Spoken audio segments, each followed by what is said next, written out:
Nagle-lettering, malabo na kasi. Ay nakiusap na mag-letter ako dito. Ay ako din ang gumawa nito nung araw. Kaya 2014 pa ito ginawa. Nilinaw ko lang yung kulay. Ayan, malabo na siya. At ako din gumawa nila. At na sa minteryo. Ano? Shoutout po sa lahat. At po sa atin. Mag-lettering po tayo.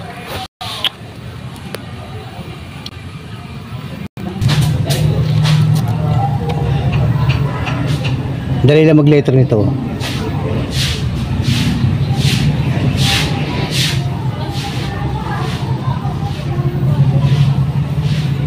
Hindi na alam kasi na nagpapagawa kung anong technique. Nagalis yung nagpagawa. Iniwanan ako dito, hindi niya alam, hihilamusan lang to. Oh. Hindi niya alam.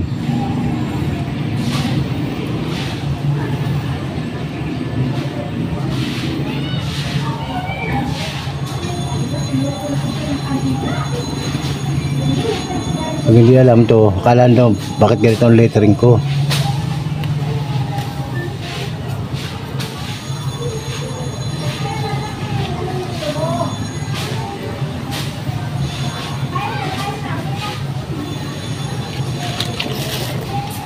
Nihilamusan lang yun, oh.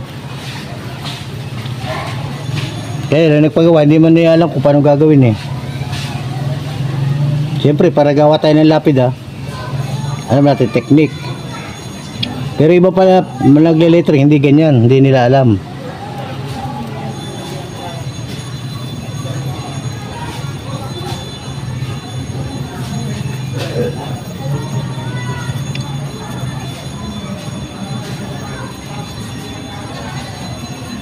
Ganun. Hindi alam ng mga pala lettering kung anong style. Kaya kung ganyan ang pagle-lettering, oh.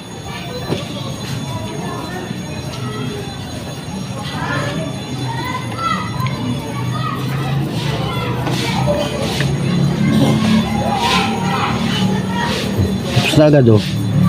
Wala pang 2 minuto. Oh.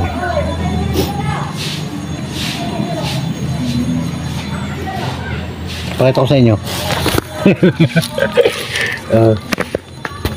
Ganyan na yung tsura, oh. Ayan, oh. Hinahina mo. Oh. Diba? Oh. Ganyan yung tsura pag nagle-lettering. Tingnan nyo, ang ganda, no? Yan. Yan.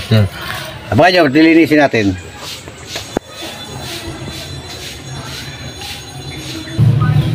Magugulat yung nagpagawa. Patandali ko natapos.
Ganda na, oh.